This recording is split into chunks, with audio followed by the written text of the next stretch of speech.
a lot like any other forest, this dense and beautiful blanket of evergreens that covers a large area of the Chisuncook Wilderness Country up in Piscataquis County in northern Maine. That snow-capped peak way over there on the horizon is Mount Katahdin, the highest point in the state. In one respect, this great forest is the last of its kind. It's the last big stand of America's virgin Punkin pine, a local name for one of the finest of the eastern white pines. Among those who will mourn most the passing of the Punkin pine are the pattern makers and wood carvers. They've always treasured it for their work. It's a soft, fine-textured, closely grained, and easily workable wood that cuts cleanly in any direction without splintering. Yes, they'll tell you, when we had plenty of Punkin pine to work with, man, those were the days. The Punkin pine once flourished in many parts of the northeastern United States. But when we finish logging them out of here, they'll probably be gone for a long time. Anyway, in sufficient quantities for commercial use. We're clearing these out because some are already dead and many of the others have grown old and rotten at the core. They'll soon die and eventually fall and molder away without serving any useful purpose. Down there is our logging camp. It's fairly easy to get in here by air, but roads are few and far between in this vast wilderness. That big patch of snow-covered ice is Moose Lake, where we're booming the Punkin pine. That's one of our log piles there in the snow. We'll float them to the mill come the spring thaw. Hauling 100 million feet of timber out of dense frozen wilderness is quite a chore. It calls for a special kind of rugged, sure-footed power that can get around easy and do lots of different jobs, that can get good traction on glare ice and not conk out even when the mercury slides down to 30 below. Our dependable crawler tractors are the only answer. Why not log it out in the summertime? Well, the country all around here is full of bogs and marshes and lakes and streams. And our job is all around easier, except for the bitter cold, of course, when everything's frozen over. For example, in order to get the heavy tractors in here, we waited until the lakes and streams were frozen hard, then used them for roads. We brought the powerful crawlers in because we need their kind of pull, to tow, haul, and drag with drawbar or winch and cable. And because we need their kind of push, too. On glare ice, or anywhere else for that matter, only the big crawler tractors can apply such tremendous force to these logs, which weigh tons. These husky steel brutes do in minutes what it would take many men and horses, many freezing hours of hard labor to accomplish. When we got here, our dozers had to bull through blowdowns, swamp their way across mushy bogs, and shove heavy boulders out of frozen stream beds to build our haul roads into the Punkin pine. Our road tender repairs and corduroys the soft spots and some of the turns with small logs. This helps to support the weight of our tractors and keeps our sleighs from slipping sidewise off the road. And whenever we need another road, we just slam the dozers in there and build it. It's all part of our daily work. We depend on power for cutting, too.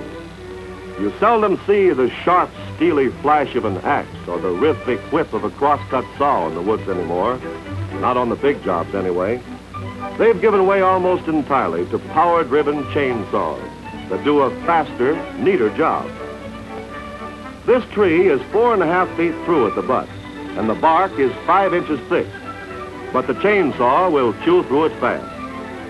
The kerf, or notch, is quickly but carefully cut and cleaned out.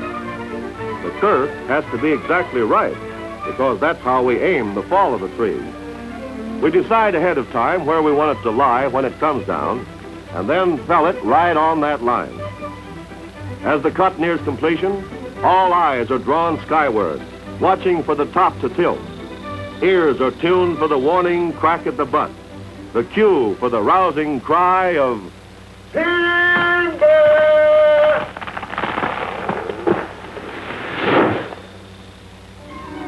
As soon as the tree's down, the scaler marches off in 20-foot lengths, or chunks as we call them, Then the sawmen will move in and chunk up the tree. In every phase of our work, we're careful to protect the pine seedlings that will eventually reforest this area and the saplings that are already flourishing. A tractor skids the chunks out to the nearest yard, a clearing where we pile them temporarily. We don't take much time when we knock off for lunch. You feel the cold too much if you stop moving for long. It's not fancy fare, mostly cold baked beans and steaming hot coffee, but it's mighty filling. We'll get them down as soon as possible, then get on the go again. The gobby birds take over and clean up the scraps we leave. Back on the job, the saw bites in again, another kerf is cut and cleaned out. Timber! Another pumpkin pine hits the forest floor. Our scaler marks it off, and we chunk it up. On and on the job goes day after day through 100 million feet of timber.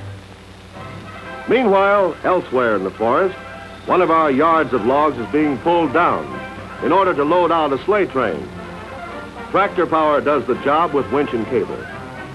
Here, our versatile crawler tractors do triple duty. This tractor will also furnish power for the hoist that loads the logs and then will haul the loaded sleigh train out to the lake. The logs are loaded on the sleighs in short order. Only an expert crew could make it look so simple and easy. They move quickly and surely with practiced teamwork. They do the thinking and the guiding, while the tractor-powered winch-controlled cable does most of the work. They whisk up a huge log and load it securely in place in a matter of seconds. It doesn't take the boys long to load out a sleigh train, and as soon as one is ready for the road, the tractor comes up front to hitch onto it and get it moving. Then starts the long haul out to the boom on the lake.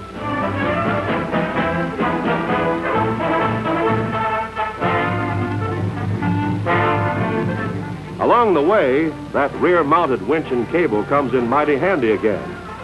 On a very steep grade, the operator holds the train at a standstill while he moves the tractor forward, paying out cable from the winch as he goes. Then he holds the tractor at a standstill and pulls the train up with the winch and cable.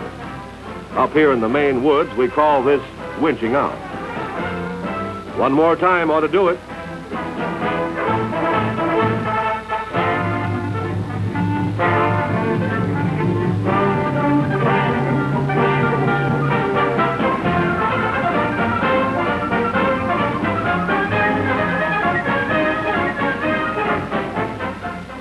It's over the hump, and we're on our way again. A sleigh train snaking through the woods is like homespun down-east poetry in motion.